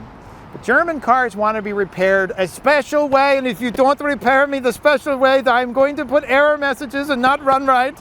And it becomes enormously expensive, and people end up junking these cars at 120,000 miles because they have something wrong with them. So when my cousin had a Volkswagen Rabbit and it was starting to give weird electrical issues, I said, don't take it to a regular mechanic. Find somebody who specializes in Volkswagen, because it needs to be repaired the Volkswagen way, and if you don't repair it the Volkswagen way, it's going to have problems. And so, yeah, it's not going to be a German car. I did borrow my brother's Mazda Miata for a summer. He wasn't able to drive it for a summer, and I had a lot of fun with that, but it's not practical enough. You know, the trunk is really small. You can only take one passenger with you, and convertibles, forget about it. You see in TV shows, people drive up in their convertible on a beautiful summer day, and they park it, and they get out, and they have their sunglasses on, and they're looking really cool. What they don't tell you is when you come back, those leather seats are 200 degrees. What they don't tell you is that if I don't wear a hat, my head turns pink. What they don't tell you is if you do wear a hat, you get on the freeway and it just knocks it off, you know? So Everything about a convertible is terrible. So, what car do you drive and why that one? So I have two cars. I've got a Honda Fit that I bought right out of college in 2011 for $16,000. It's a stick shift. I had to wait months to get it and stick, and that thing's a hoot. But the last few videos I did at the end of last year, I even mentioned when I did a live stream with you guys up in Portland that I was worried about the reliability of my Honda Fit because I had put on it 360,000 miles. The day after the live stream, my alternator went out and I had to fix it in the hotel parking lot. Then on my way back from San Francisco, filming the story about the bike lane in the middle of the street, the clutch hydraulics started going out. And so thankfully I got from Hertz Car Sales this, which I'm using today, the used Prius. And so that lets me drive around the country. That's what got me to the south this past year was, well, I messed my tripod up badly here, didn't I? Finally, these are rapid fires. I got some good questions here. Where did you go to school? What did you study and did you like it? So I decided in 9th grade that I wanted to design freeways. That was my goal in life. They had at the library a scroll plot of Interstate 15 that was Utah was rebuilding for the Olympics, and it had, like the CAD drawing, you can see the off-ramps and the on-ramps and these weird off-ramps that all came together in the middle that I later found out were single-point urban interchanges or SPUIs. And so I grabbed all the flyers and I read about it and I said, this is what I want to do with my life. But then in high school I decided I wanted to be a radio disc jockey, but I still liked roads. And then when I drive my car, I was having fun driving the car on the road and looking at all the infrastructure that was getting built. But I was also listening to the radio and trying to imagine what I'd say in breaks. And I think had the world not changed, I would have just become a traffic reporter. But the world changed. Went to college, Brigham Young University, which is the Mormon college in Provo, Utah, which is if you want a private education and you don't mind fitting in the Mormon LDS box, you can get a good education cheap. I took Calculus 2. You know in the show Doctor Who, where he talks about looking into the heart of time and space, it either drives you crazy or you run away from it. I looked at it and I ran away from it. For 10 years, I went into radio and I majored in broadcast journalism. I did everything I could possibly do to get as far away from engineering as I could. But I came back to it. I love roads. I eventually got a master's degree in civil engineering, which I was given. It was an 18-month program. I had to do so many undergraduate classes that a 5-year program took me exactly 5 years. After that, my classes would have started expiring and I would have been in trouble.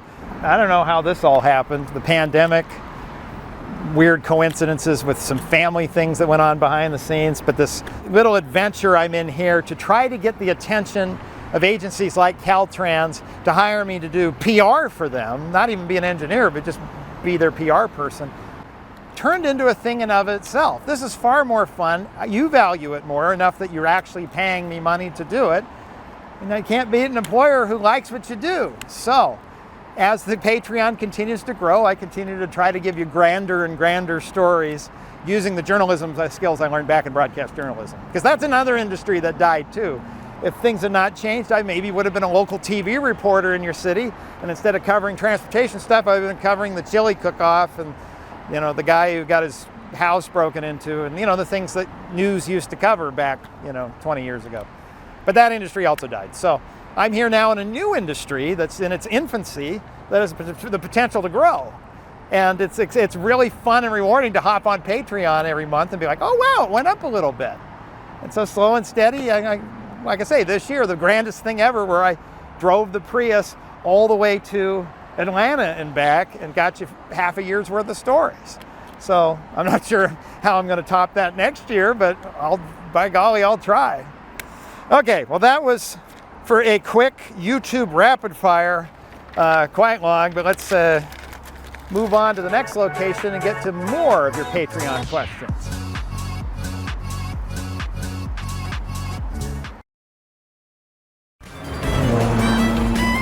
All right, up next, a question from Kieran on Patreon. Says, loves the channel. After finding your channel about 190,000 subs ago, I thought you'd go far. You were one of the first. So you found it when I was still just shooting on a cell phone. If you could go anywhere in the world to do a video, where would it be and why? That's an interesting question because, the bullet trains in Japan. Well, there have already been a lot of videos about bullet trains in Japan. It's finding some aspect of transportation that people aren't talking about. It makes it a lot more fun. And because I haven't been around the world, I don't know what to look for. But there's a story everywhere you go. I mean, take Mumbai, which is not my first choice of somewhere to go. But they put in a subway, I think something about 10 years ago, and at street level you can't even tell they did it. Even though it's one of the most congested cities in the world, and subways are very expensive to put in. How does a country like India afford to build it? So there's a lot of aspects to even that would make a fun story. So like I say, no matter where you go, there's a transportation story, but I wish I had a more conclusive answer to give you other than, I don't know, you find the story when you get there. Next, from Matthew, writes, if you were to choose a European location to fly to or to make a show or even a mammoth live stream, what location would you choose? So it's kind of a similar answer, right? Because I say my people were Mayflower people, so we've been in this country a long time. So I don't have a quick connection to, in my ancestry to a particular country other than Germany. So my most recent immigrants in my family are German. They came from this little tiny town called Eiha. I think it's down near München, Munich, and never been to Germany. But if I go to Google Street View, I can browse around. And if Eiha were in the United States, we'd brag about how it has one of the best little downtowns you've ever seen, because we just don't typically have downtowns like that in the United States. Now, in Germany, or in the context of Europe, Eiha's nothing. Nobody cares about Eiha, but I feel like if I went to Eiha, I probably could come up with 3 or 4 stories just on Eiha. Now imagine if I went to Berlin or to London or to Paris. You know what I mean? So I think just being in Europe, stories would manifest themselves. But again, as I always say, it's not what the story's about, it's who I'm talking to. So that would also drive it as well. Up next from Patreon, and Eric writes, I'd be interested to know what kind of a kit you take with you when you're on the road. A lot of the video and audio can be taken care of using phones, but I wonder what else you drag along on assignment. My early days, I shot with a handheld recorder. People would make fun of it and say, why are you talking into a stick of deodorant? But it was a Tascam recorder I bought from a colleague for 75 bucks used that I would use to pick up my audio, and then using a tripod that I bought for $3 at the thrift store and fixed. It was missing screws and hardware, so I went to Ace Hardware and fixed it. I'd mount a cell phone to it. It was an LG Volt, so it wasn't even a good cell phone. And I'd go around. I'd shoot video on the phone. I'd talk into my Tascam stick of deodorant and put it together. As time went on, I replaced it with a camcorder. In fact, I've got one of them with me. It's not by coincidence that I am carrying the kit when I have that question. Funny how that works out. Sometimes you'll see that when especially when I'm filming in a city, I have this backpack on, and you'll see these straps. It's because I carry in the backpack my equipment because I don't want to leave it in the car. It's a backpack with padded sides, and I keep things like my stick mic. The stick mic is a regular, whether it's a Shure SM, I forget what model it is. It's the stick mic that everybody uses in the radio industry and TV. Put a pom-pom on the top, a little foam thing for the wind, mic flag that's actually just stickers, and another Tascam recorder for picking up the audio. And I just add it together in the editor. I've got my bags here for my lav recorders. As you can see, I'm wearing 2 today, just in case I lose the audio on one of them. I carry my drone and my drone controller. The controller will actually cache a low-quality version of the video from the flight, so that way if I lose my drone, say crashing into a building in Atlanta, at least I have low-quality video I can take home, 480p. I have these cameras that I started off with filming probably around 2019. I've got a couple of them. They've both fallen on the ground multiple times. This one still kind of works. I put an ND filter on it, which is like sunglasses. So if I'm filming into the sun, I can have it wear sunglasses. I've since upgraded to, and I'll have to just show you an image of one since we're filming on it, but a Sony camera with a 1-inch sensor. These were priced, they don't make them anymore because I guess there's not a huge market for pro consumer camcorders. And you say, well, how come you're not using a SLR camera like everybody else is? And I answer, because every piece of equipment I own has fallen on the ground. This camera in San Francisco, the whole tripod tipped over and fell on the ground. So much equipment broke when I did my protest on the San Francisco Golden Gate Bridge. The wind picked up my tripod and fell on the ground. And so I need something that can handle getting beat up, and camcorders are built for families trying to film soccer games. They're not professional equipment you'd use in a studio. Chris on Patreon writes, congratulations, enjoy all your videos. The most memorable was the one where you explained the color coding and purpose of street signs. I'd like to see some more of those, or you'll get a ticket. Anyway, but seriously, what types of videos do you enjoy making the most? Well, actually, I kind of enjoyed making the MUTCD video, the manual and uniform traffic control devices, the road sign manual that makes all the road signs the same. So there's a new sign manual, as I mentioned earlier, it came out. I think it's the 11th edition. And I absolutely want to make a video on this manual. They have an entire section now just on bike signs. But I haven't gotten around to it. There hasn't been that moment to push me to make the video yet. But one's coming. Stay tuned. What type of videos I like to make the most? I don't know. I like them all. One guy smelled really drunk. Pay the bill online. It's really easy. I don't want to pay a bill. Just get the next exit. Phoenix had lost its window, and it was going to have to make the journey all on its own. And of course, it's 2020, and I drove all the way out here, and the meter's turned off. How would you like to live above a train? Bad driveways. That's not going to be good for business. That's not going to be good for anybody. Left turns, buddy, we want them Barbies! One might assume that an 8-foot-tall bird would remind drivers to stop for pedestrians in the crosswalk. I don't work for the city. I don't work for the city. I don't work for the city. I don't work for the city.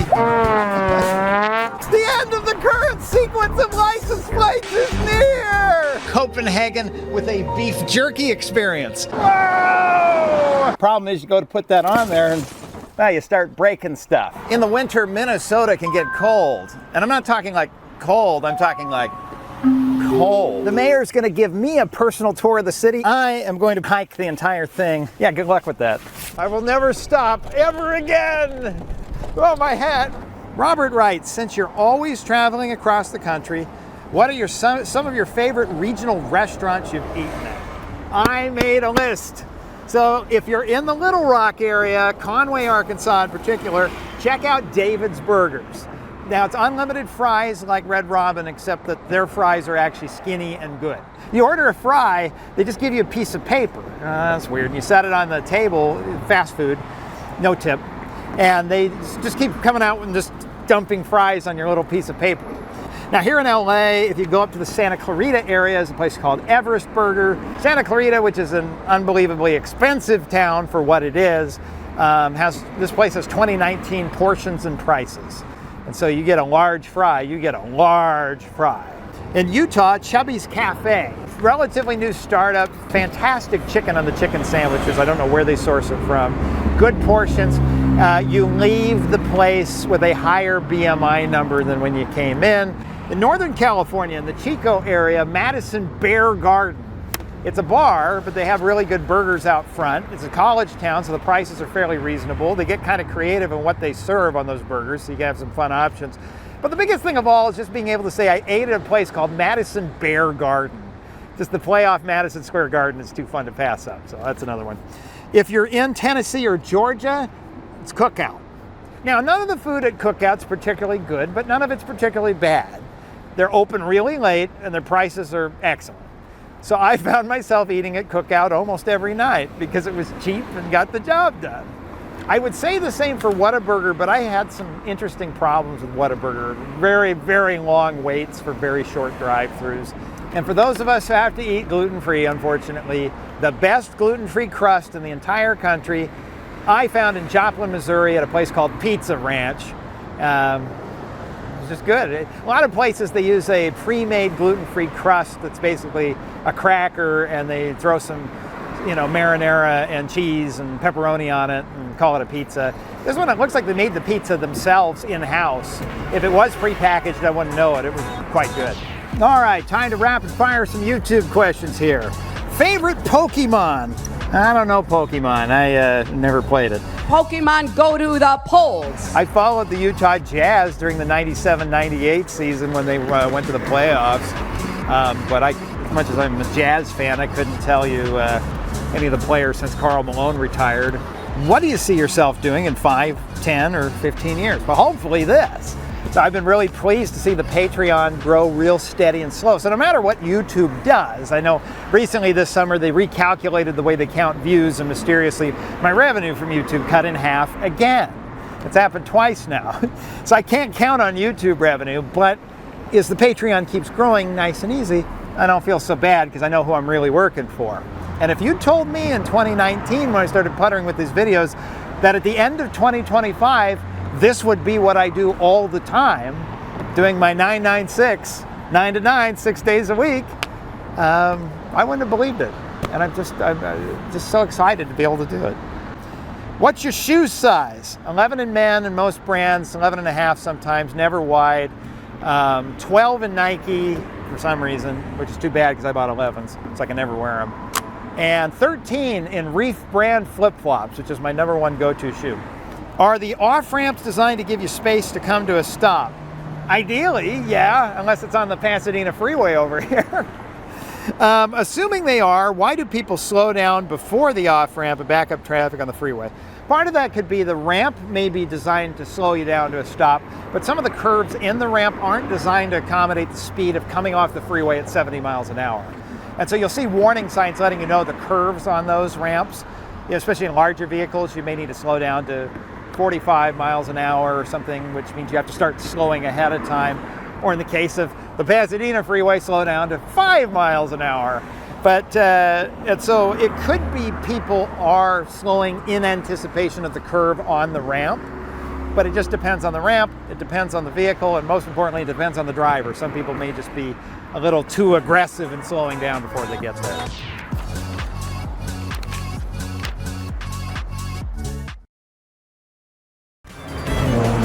All right, next question on Patreon comes from Bennett, who's been very helpful in a couple of stories that have come up about South Carolina. Bennett writes, other than your home state, what is your favorite state you visited? How about your least favorite? Well, there are no states that I outright dislike. Now that said, and no offense to South Carolina or Tennessee or Georgia or anything around there, but I did visit during the hot, humid months of the summer. And I know when I got back on my way home, I stopped in Tucson, Arizona. It was 113 degrees. I got out of the car, and the low humidity made it feel like it was 75 degrees compared to what I've been used to in the South. So if those states in the Southeast score a bit lower on my chart, that's probably why. I'm sure there are times of year when they're just absolutely lovely, but July was not the month to be there. That said, gosh, well, I had to rule out my home states, right? So Utah, California, well, that's my home state now. And I probably should also rule out Oregon because I lived there for a while. And Nevada, just because I spent a lot of time driving back and forth through Nevada. I like Arizona certain times of year. It reminds me of California, so I rule them out.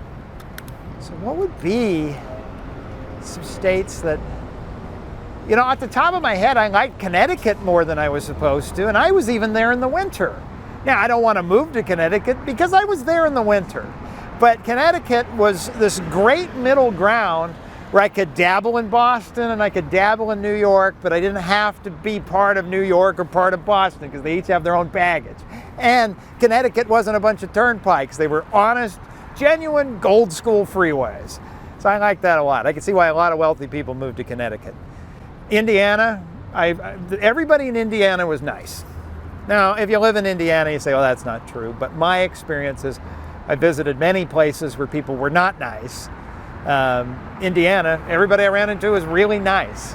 So now, I was also there, and when I filmed, it was late September, so the weather was fantastic. I'm sure if I went to Indiana in the summer, I wouldn't like it. And I'm sure if I went to Indiana in the winter, I wouldn't like it. So it's hard to know. But I liked Indiana more than I was supposed to.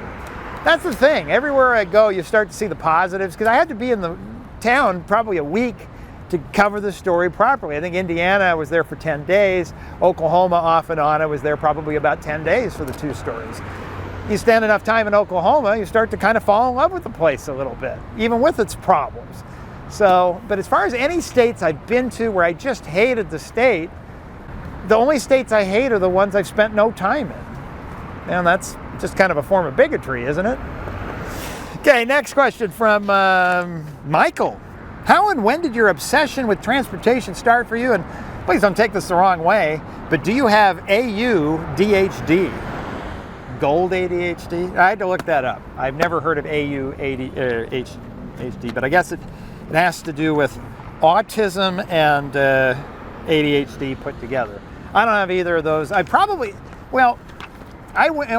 did get tested for ADHD, but I guess the way the DSM manual, which is the guide for mental health practitioners, if I'm able to manage the symptoms through coping mechanisms, it's not a diagnosis. So I think my brain probably is a bit ADHD, but because I'm really good at using Google Calendar and Outlook and trying to make sticky notes for myself and things so I remember appointments, I tend to not have it negatively affect my life. I'm also the king of multitasking, which doesn't lend itself to ADHD. I have, anytime the computer's busy doing one thing and I'm waiting for it, then I jump over to another window and work on something that's cloud-based. And when the cloud's busy, I jump back to local. And if I'm rendering something, then maybe I'll go work on my taxes and my business accounting. So I'm the king of jumping back and forth. That doesn't sound like ADHD. I've never been tested for autism because I don't think I've ever shown the signs of it. Autism. Autism. What's autism? I do have fixations of things. I've loved radio jingles. B98.7 St. Ellis's, Lazy City, Clear Lake, Mix 92.3, Wichita, Star 104.5, Omaha, Mix 105.1, WOMX FM, Orlando, 104.5 FM, WXLO, FS Mix, Y94 FM, Syracuse, 95.7, New Hampshire, WCID. I've loved radio stations and who owns them. I love transportation news. I love driving cars. But I think a lot of those are just hobbies. I don't think it quite escalates to the level of the fixation like somebody on the neurodivergent spectrum would have. But I've never been tested for it, but I just don't think that's the case. I'm good at reading people. In an interview, you have to push, and sometimes you have to ask slightly awkward questions to see what it unlocks. And but the difference is that I'm not asking the awkward question because I didn't read a social cue. I know I'm pushing an awkward question because I'm immediately trying to gauge if I went too far and then backpedal a little bit. But you have to do that, right? That's just good reporting. If you don't, I think somebody once told me, if you're a professor and you're writing an exam, if you don't challenge the smartest kid in the class and have him get a few questions wrong, you haven't written a good exam. You need to challenge everybody. And a good interview, you kind of want to poke and prod a little bit. It depends on the topic. Some topics lend themselves to digging a little more than others. My favorite thing is when I can get somebody to go too far and then I actually don't use the material. There was somebody I interviewed and they were talking about how I said, were developers a problem when you were starting to lay out this freeway? And the person admitted to me, oh yeah, the developers would intentionally come in and they would just screw us over and buy the land up front.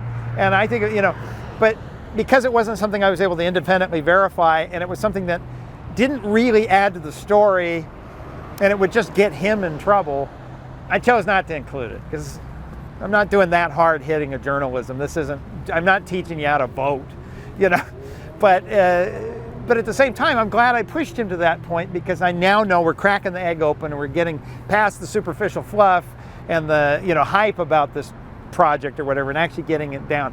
you know, when I get a source to say, okay, you can't use this in your story, but here's what's really going on, that's great, right? Because it gives me context to know if I'm heading in the right direction. I think somebody who's neurodivergent they definitely have the capability of being a reporter. I don't want to discourage anyone from that. I think probably a lot, you know, Woodward and Bernstein, probably one of them was on the autism spectrum, but I do think that there is also a skill set for being able to read people. And from what I understand, that's more of a neurotypical thing than it is a neurodivergent thing. So long answer to your short question, AUHDDF47, what is it, AUDHD, I don't think so. Okay, next question. Colton writes, I believe you went to engineering school, right? If so, I'm curious, will you do YouTube forever? Do you have aspirations to become a transportation engineer, like work for a city or a consulting firm? I'm kind of doing what I want to do right now, and I have an employer, you, paying me money to do it. This is how an economy works. I'm offering a good that apparently has value on the market. So as long as that value sticks around, or the value even continues to grow, I continue to provide a product, right? That said, I'm still young enough that I've got a lot of career years ahead of me, especially since my 401k has $10,000 in it. So it's not like I'm going to be retiring anytime in the next 40 years. So it's, you know, what do you say? I'm privileged to be able to do this. To be able to take my radio obsession and my road obsession and be able to do them both at the same time I can't do better than this. There's no job I'd want more than this. So I hope to be able to do it forever. But as I mentioned before, I'm always going to work. So if this falls apart, you'll find me, I don't know, maybe doing PR for some state or something. I'll find something. EJL writes, what are some improvements in your hometown or wherever you live now that you're thankful they made or unhappy that they haven't happened yet? So that's a good question. So my hometown is on the west side of Salt Lake. There's a big rural highway that comes into it and all ducks down to 2 lanes and it goes through town. I used to think that the right answer was, oh, well, there's all going to be all this traffic in the future, so they need to bulldoze the houses on both sides of the street and widen it all the way through out to the freeway. And I think if you had told me back, so high school for me would have been like 2003. If you'd said by the year 2025, they still wouldn't need to widen the road, I wouldn't have believed it. But here we are, and the 2 lanes are working just fine, other than maybe for a few minutes each day. So instead, what the state's trying to do with that state highway, especially as development is growing south of town, where the new high school is, and onto the section that is wide and higher speed, is they're trying to slow it down. But rather than just parking a cop out there, can you hear that? Anyway. Cop out there. Rather than parking a cop and lowering the speed limit and just wishing people would slow down on a street that is built for 65 miles per hour, they've put in raised medians and plants and hawk beacons and all kinds of things that just naturally make you feel like, oh, I've arrived in town, I better slow down. So I think the state of Utah has done a good job on that. And it's fascinating to see that maybe the urbanists are right, that a lot of these places where I'd argue, oh, we better get ahead of the growth and widen this thing, the old road's still working for now. Now, 20 more years in the future, maybe it'll need to get widened out, but we're not there yet. So, you know, maybe there's something to putting off the widening until later. Still save the land, though. Blanco Grande, that makes me want to go get some nachos. Blanco Grande writes, your YouTube Patreon link says, buy me tacos. Can you fill us in about the tacos? What's up with the tacos? Why tacos? Is that your go-to food on the road? What's your favorite taco shop stuff? Congratulate on 200K. Well, thank you, Blanco Grande. So it's a little tacky to just say, money, give me money. And so I'm trying to think, well, what's something I do spend money on? I like tacos. The story on tacos is I have had colossal acid reflux since I was 15. I can't believe I ate that whole thing. You ate it, Ralph. I guess it's common. Americans, you have the valve at the bottom of your esophagus. It leaks. And so when you try to sleep at night, the acid leaks out. And depending on what you eat, it affects it. Turns out wheat, something in the protein or the sugars of wheat, makes colossal heartburn. And I discovered that on a trip to California 15 years ago when I ate nothing but Del Taco tacos. No burritos, just tacos. And I go, my heartburn went away. This is great. So off and on throughout the years, I've tried to reintroduce wheat, but I've just discovered it's a food I have to avoid if I want to have a chance at fighting my heartburn. So I've learned to love tacos a lot. And honestly, if I'm going cheap, the Del Taco at Del Taco is probably one of the best bangs for your buck if you want something that's just good enough to get by, good enough quality to be okay, nothing to write home about, but you only paid $2 for it. My friend makes fun of me because I order it the Del Taco because that's its proper name. Just like the Home Depot. I got this from a radio reporter, but he pointed out to me that if you're doing a news story about Home Depot, the brand name is not Home Depot, it's the Home Depot. And so you say, a fire broke out at the Home Depot store in Torrance, right? And so that was his way of getting around it, is if you just say, a fire broke out at the Home Depot, people will look at you funny, like, the Home Depot? So he would say the name of the city afterward to get around it. So it sounded like he was saying the Home Depot at Torrance, but really he was saying uppercase T. And so being pedantic and with language, it's not a driver's license, it's a driver license. I would say, well, it's not called a Del Taco, it's called the Del Taco. So I would like to order 3 the Del Tacos, please. And he'd roll his eyes, and I'm sure the woman in the kitchen taking my order rolled her eyes too. But that's what they're called. Now, if you want to know if a taco is good, get the chicken tacos, because chicken is it's a canvas. It's basically the same everywhere you go. How you cook it and how tender it comes out and how you season it, that's what makes the difference. The portions, the piece of chicken they put in there, are they putting a bunch of leg meat on it, or is it a really good piece of chicken breast? And so if I go to a taco place, order a chicken taco, and it's fantastic, and it's not $3.99, which somehow is now the going price for chicken tacos, and I don't know why. But if you can find that magical $2 chicken taco that's just delicious with good portions and like 3 tacos fills you up, now that's what we're talking about. But it's kind of hard to find. Near San Diego, there's a gas station off the Birmingham exit that sells for $2 the best fish tacos I've ever had. So I don't know if that's a San Diego thing, but that's another. I don't make it down there that often, but the gas station off the Birmingham exit of I-5. And around here, there's a local chain in the Inland Empire called Baker's Twin Kitchen. It's like an In-N-Out burger competitor, except they also sell American tacos. Very clean beef supply, really good American tacos. My only complaint's the price went up and they skimp on the fries. Where In-N-Out, you can get a big thing of fries for $2. Now, they used to have something called the Fry-Normous at Baker's that was huge. It was more fries than you could feed a whole family. Now, you order a large, the large is the old small, and the Fry-Normous is the old medium, so it's just disappointing. I just don't eat there anymore. Should we rapid fire a few? Let's do it. I've noticed you've used the game BeamNG before as a way to demonstrate things like stop sign and stoplight placement. Have you ever played the game besides using it for work, and what are your thoughts on it? Challenge is I just don't have time to play games anymore. I played the game Mass Effect, but it was 15 years ago. I played SimCity 4 until a couple of years ago, as I mentioned, but quit working with Windows 11. But I just don't have time to play BeamNG. Now, I have a little fun goofing around for an hour or two when I'm using it for work, crashing cars into things. But the other is I think BeamNG would work really well if I went to all the trouble to hook up a steering wheel and pedals and actually could kind of control the car, because it's so realistic in how the car handles and skids.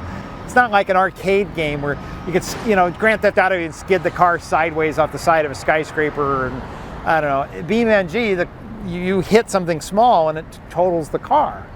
So trying to play it on just like arrow keys on the computer, it doesn't really lend itself to that. I did get a little controller so I can try to play it for work, but why would I go to that much trouble to play BeamNG when I've got a real car? I just go for a drive and do that instead. What do you feel is the best way to balance transit versus growth? For instance, Utah's Department of Transportation prioritizing double tracking the front runner train instead of adding lanes to I-15, which I need to point out is really cool, by the way, that a state Department of Transportation, which in most states means freeways and roads, is the one in charge of expanding the commuter rail system and procuring all the stuff to double track the trains so they can get more trains going. In a red state, by the way, point that out. And so in Utah, trying to lean all the way into transit is probably not possible. You're still going to have to widen the freeway. But also in Utah, they've shown they like transit. And so trying to lean only into freeways is also a non-seller either. That's why UDOT's in charge of both now. And as you go over the mountain, I don't know that there's a significant amount of expansion that you can do to the 15 freeway because they've already widened it to be quite large. Does your interest in roads extend throughout all of history or just modern projects? Mostly post 1945. I love freeways. That's like the freeway is the core of my interest in all transportation, and everything's a branch off of that. Why do I love transit? Well, because it's kind of fast like a freeway. And if a lot of people take transit, there's fewer people on the freeway. Why do you like city streets? Well, because they connect to the freeway. Well, why do you like neighborhood streets? Well, because you don't want to treat them like a freeway, you know. And all of that is really post World War II. Why do utility companies tear up freshly paved roads to work on utilities? This happens a lot. I drove a bus for OCTA, Orange County Transportation Authority, and was observing a freshly paved road along Route 178 in Costa Mesa getting cut up for utility work. The road was paved only 4 months prior. So that's called encroachment. Anytime you want to start messing with a road, you know, that road belongs to somebody. It belongs to the state, it belongs to the county, it belongs to the city, it belongs to a private property owner. Somebody owns it. And just as much as I can't go into a shopping center parking lot and start chopping it up without getting the shopping center owner's permission, I can't just dig up the street in front of my house without getting the city's permission, or in this case, Route 178, getting the state's permission. It's called encroachment. And so you have to go get an encroachment permit from the owner. So I'm not familiar with Caltrans rules about what encroachment they do and don't allow after a road's been paved. I do know UDOT in Utah has rules after a fresh pave. I don't think they'll let people touch it unless it's an emergency for something like 18 months to 2 years. So they have to let the pavement age a little bit because taxpayers get mad when a freshly paved road gets torn up. Sounds like California, at least the district down in Orange County, has different rules. So I think a city is going to be more permissive in allowing you to chop the road up because the city's goal isn't to provide transportation, the city's goal is to provide everything.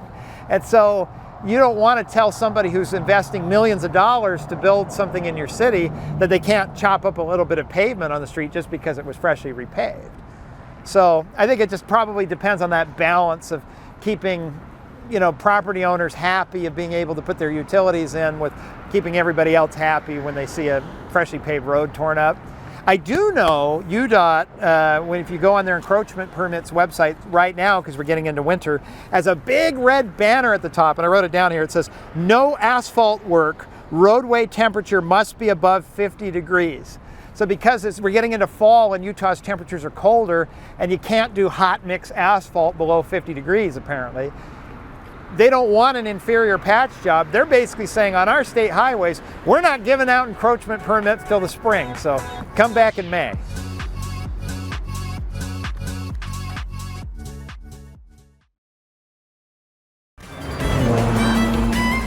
Okay, up next, Kaylin on Patreon asks, where do you get the black interstate highway shield hats? eBay. So these, I just went and searched interstate hat. So the ones that have an American flag on them, that's just, I buy them just outright off of eBay without any changes. Now ones like this one here, this is a shield from Etsy that I tried to do an iron-on patch myself, but it just kept falling off. And I guess my mom was kind enough and offered to stitch it. I think she did it by hand with clear stitching. So the fun hats come out that way. I'd love to find more. I love Interstate 15, I love Interstate 10, I like US 101, but I'm just kind of at the mercy of what we got. But thankfully, I-80 is the most common hat you can find on eBay, so I have about 3 of them. So, Justin Non, you write, what's the derivative of the function of x is equal to e to the x? I know this answer. But the answer is e to the x.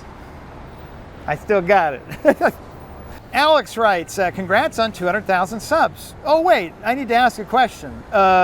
Congrats on 200,000 subs? Yes. Kyle writes, what question are you dreading someone will ask?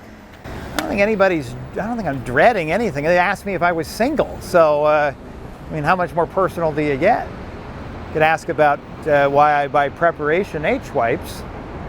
I mean, I guess you get what my favorite TV shows are that I'm watching lately, movies. I guess we've done that.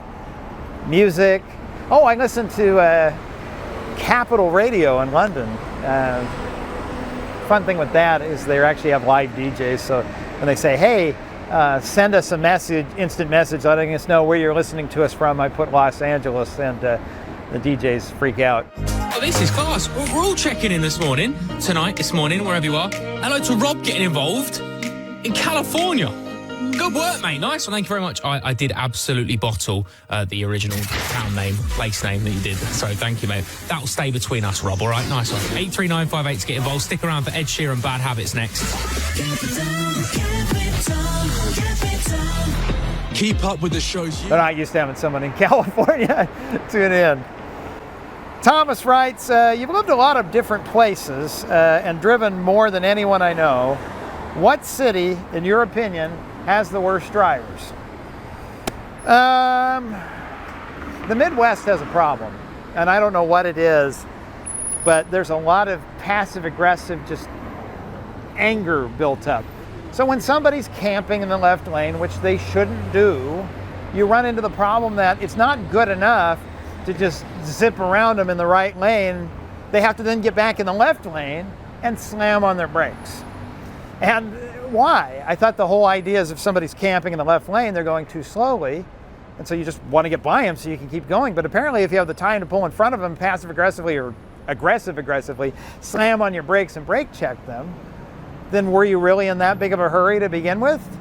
And not to mention, tailgating can cause an accident. I get that that's dangerous, and the speeder shouldn't do that. But when the speeder goes around and then slams on their brakes and brake checks them, or worse, the person going slow brake checks the speeder, well, brake checking is the accident that tailgating can cause, except now you are causing the accident. So never, ever, ever brake check. Now, the good news is, other than like the top 1% of like aggressive road rage here, brake checking's not generally a thing here because people have places to be. And so you zip around somebody and you don't passively aggressively slam on your brakes. You hit the gas and keep going. I'd actually argue here in LA, the drivers are probably better than most of the country. You wouldn't know it because there's a lot of jerks and selfish people, but you know what they're planning to do. They want to just get the job done. People actually let each other merge generally here, although at the moment maybe not so well. But on the freeway, they're pretty good at letting each other merge. So I don't see that in the Midwest. It's probably just not as much traffic. Areas are growing. They're trying to get their growing pains. I'm sure if I went back in time to the LA of the 1950s, they were probably horrible drivers, but just through survival of the fittest, they've gotten pretty good. Atlanta, the drivers have the aggression of LA, but they don't have the skill set. Memphis is total breakdown of just law and order. Cars going 120 miles an hour with no enforcement. Special shout out to Utah.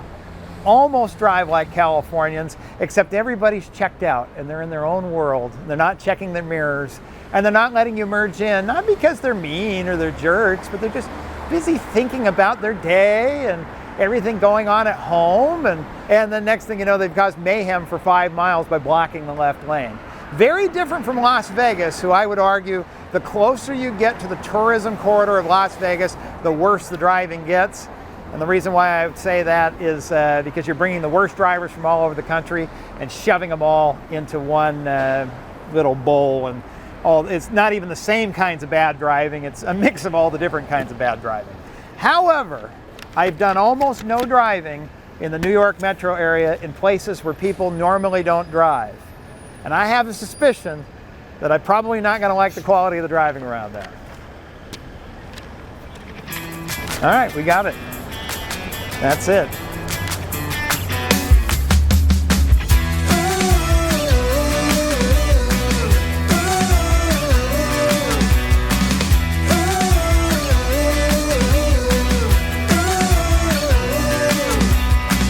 Bright lights, good vibes, let's make a move. Be free, live it up, just me and you. Say yes, take a chance, just one more night. You know it's feeling right. Don't wanna shake it out.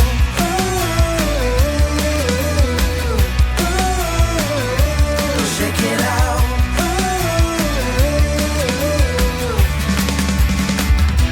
Shake it out.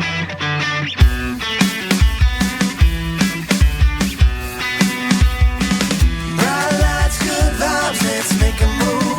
Be free, live it up, just me and you. Say yes, take a chance, just one more night. You know it's feeling right. Don't wanna shake it out.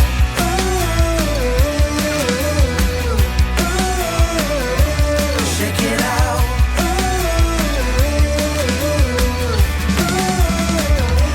Shake it out.